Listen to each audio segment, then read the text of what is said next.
What is up, guys? It is Sam, the Raid Man. You know what time it is. It is time to test some clan boss damage dealers. We are looking at we're looking at magic affinity clan boss today. So we're not testing any spirit damage dealers. So we're looking at force, void, and magic themselves. If you did not see my most recent video with Xavier, go watch that one out. She does some bonkers damage. But today we're going to be using our wheel, which is a fun new way of deciding who we're testing. So I put all of our options here. Again, everyone but spirit. One or two of them I would have to build out or like book and do masteries for, but that's fine. I know a lot of these are names that you guys have requested. So we got some magic ones, a decent amount of void ones, and a decent amount of force ones. So let's go ahead and spin and see who we're going to be testing today.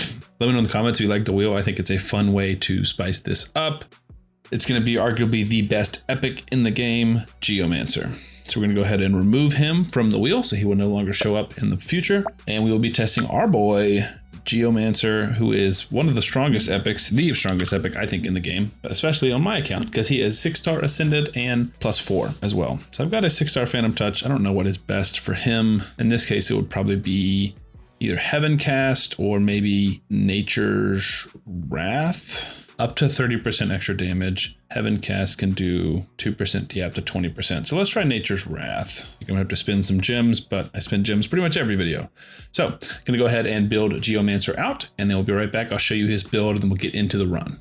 Super quick announcement, got some pretty exciting news from Plarium. I now have my own promo code. So if you want to start a second account, or if you want to start your first account, if you've never played Raid before, you can use this link code to download the game. I showed this in one of my videos, but basically if you use this code, it will give you a free Karato Fox Hunter and 3 epics, Fane, Romero, and Vergis.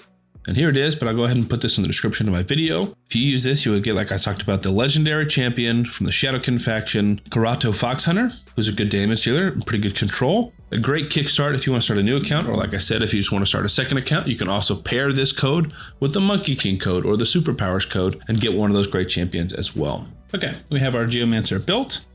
Total stats, he is 8,350 attack, 188 speed, 70 crit rate because of the cardio crit rate buff. Crit damage, 344, it's a ton. The blessing, the empowerment, that's an extra 45, like he just has a lot. Obviously we could put a relic on him if we wanted to, but I'm not going to waste my resources putting relics on clan boss damage dealers. 307 accuracy, 2% ignore defense, plus the cruel is 5% or 7%. Attack and crit damage from the 2-piece merciless, and kind of just random pieces besides that. His kit, if you're unfamiliar with Geomancer, AoE on the A1 does not hit super hard, but does place decrease accuracy. The A2 removes a buff or steals it if the enemy is under HP burn. This hits very hard, so I do want him to use this ability. The A3 decreases or steals turn meter, and then plays HP burn on weekend for 3 turns on a 3-turn cooldown, so you can keep this up the whole time. But it's all about the passive. Basically, whenever someone takes damage, or they take less damage if you're from enemies under HP burn, that's the start.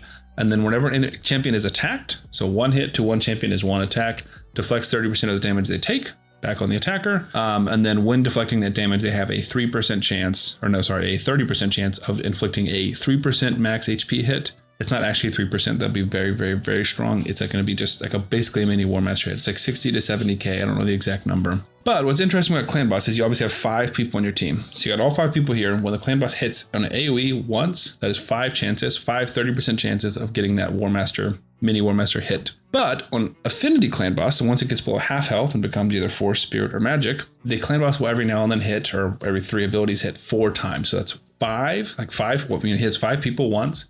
10, 15, 20. So 20 chances at that 30% proc. So Geomancer actually gets very much better after the clan boss goes down to affinity. Now what's interesting is we're using him in the Mythbuster team, the same team we've been testing all of our damage dealers on to use the same scale. The issue with that is that we're doing block damage, meaning that when the clan boss hits us, we're actually taking 0 damage because it's blocked, right? But what that means is Geomancer is reflecting 30% of that 0 damage, which is 0, obviously, simple math. That being said, we still get the chance at all of the little mini War Master hits, which is why he's so good, but he's definitely, like, in terms of his raw damage, he benefits the most from either like a shield team, right? Like a Wixwell team where you're actually taking damage, or your shield is taking damage and he's reflecting that, or a traditional team, or really like a man-eater team where you're taking all this damage, just not dying. he can reflect 30% of that plus the War Master hits. So this is not like his peak, but he is still very, very good in here. One person did leave a comment and they said Geomancer should be the bar, meaning like if they're better, if my damage dealers that we're testing are better than Geomancer, then they're good damage dealers. If they're not as good as Geomancer, then they're bad damage dealers, which is not that simple. But I do think it's fine for him to be the bar because a lot of people have him. A lot of people know how good he is, and he is very, very good. I will say there will be people below him that I would qualify as good damage dealers. So we're not going to use that as like a super hard line in the sand to draw. The A2 just hit 600,000. It will hit probably close to 1 million at one point. Again, we do have Nature's Wrath and the 6-star Awakening and the +4. So like he's very, very, very strong, but he does hit very, very hard. We should keep the HP burn up in the weekend up the whole time. The A1 did 237, which is not bad for an A1, just to put that out, especially on an AoE, but it is a pretty low multiplier. So gonna go ahead and speed this up. We'll take myself off camera. We'll come back around turn count 47 or so, discuss the damage, and then we'll put him on the damage dealer spreadsheet and see where he stacks against everyone else we have tested.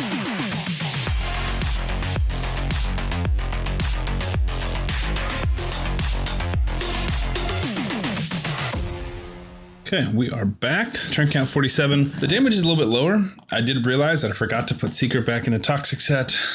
I always forget to switch that back and forth. Yesterday when we tested Xavia, we did not want him in the toxic set because we wanted more room for her full poisons. Today we would have liked it. So I'm hoping Geomancer's damage is still good. The team damage will just be a little bit lower, which is fine. He does get big hits in. I don't know if you guys will see it in a second.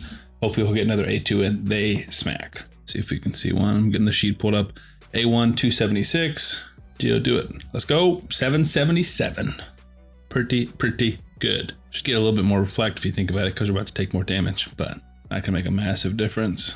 Boom. 194.4 million. 194.4 million. And he did 62,121,724. Okay. Let's take a look at this and see where that puts him. So 62 puts him below Turvold, but above Farrakhan. And so this is going to put him 9th, 10th, 11th, 12th, 13th, 14th. Okay, so Geomancer is now in 9th place, which is not amazing. But again, the block damage is really not his biggest number.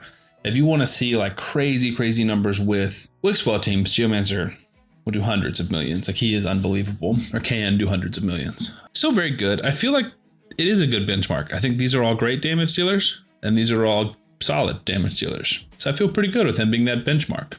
You know, we'll test a few that are down here, but hopefully we want to be testing a lot of the best damage dealers. So we should see more above, but I think that's fair. I still think he's the best epic in the game. He just doesn't have to be the best clan boss damage dealer, but he is still very, very good. My only argument is this is as good as he can get for like his build pretty much. He can find better teams, but in terms of like Mythbuster, I think this 6-star Awaken +4 Geomancer is about as good as it can get. That being said, he's better in other areas. He still is the best epic in the game. So stay tuned for more daily content. So like the video, subscribe to the channel, and I'll see y'all on the next one.